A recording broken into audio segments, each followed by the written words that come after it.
8 பேருக்கு nomination free pass அப்படிங்கிற அந்த தர்பீஸ் ராஜா டாஸ்க் வந்து முடிவுக்கு வந்துருச்சுங்க.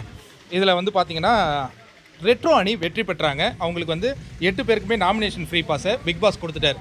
இதில் சில நண்பர்கள்லாம் கேட்டுக்கிட்டு இருந்தாங்க, என்னென்னா அவங்களும் தானே ஃபவுல் கேம் தானே ஆடினாங்க, ஒருத்தவங்களை உள்ள டோரை ஃபுல்லாக லாக் பண்ணிவிட்டு எடுக்கிறது சரியா அப்படிங்கிற ஒரு கேள்வி.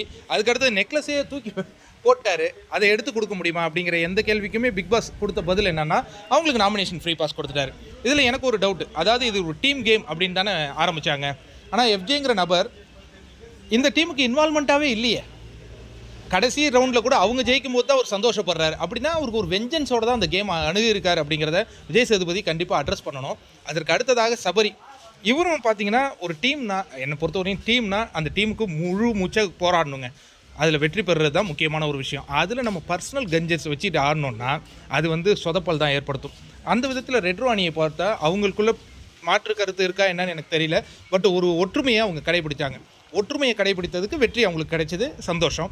ஆனால் இந்த அணியில் ஏன் 2 நபர்கள் வந்து கொஞ்சம் பேக் அடித்தாங்க அப்படிங்கிறது ஒரு கேள்விக்குறியை ஏற்படுத்துது. அதற்கு அடுத்ததாக பார்த்திங்கன்னா அக்ரஸிவ் அப்படின்னா வெற்றி பற்றியே ஆக வேண்டும் அப்படிங்கிற ஒரு நிலையில் ஒரு அக்ரஸிவ் கேமும் ஆடிட்டாங்க. அது வந்து நமக்கு வந்து விமர்சன ரீதியாக நிறைய விமர்சனங்கள் இருந்தாலும் அது வந்து என்னென்னா அந்த பார்வையாளர்கள், நீங்கள் யோசிச்சு பார்த்தீங்கன்னா ஒரு 6 மணிக்கு ஸ்டார்ட் ஆச்சு லைவ், ஒரு 8:30 மணி வரையுமே நம்மளால் நிறுத்தவே முடியல லைவை. அந்த அளவு அது வந்து ஒரு என்கேஜாக கொண்டு போச்சு.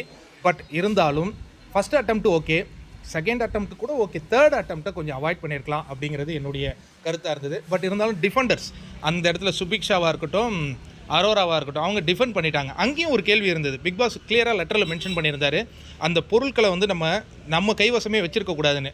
இவங்க ஒரு டாஸ்க் முடிகிற வரையும் வச்சுருந்தாங்க, அது ஒரு ஃபவுலா அப்படின்னு யோசித்தோம். பட் பிக் பாஸை பொறுத்த வரைக்கும் டைரெக்டாக வின்னரை அனௌன்ஸ் பண்ணிட்டாரு. அவங்களுக்கு வாழ்த்துக்களை தெரிவிச்சுப்போம். உங்களில் எத்தனை பேருக்கு ஹாப்பி? ஆனால் என்னை பொறுத்த வரைக்கும் ரெட்ரோ டீம் கிட்ட ஒரு ஒற்றுமை இருந்ததுங்க.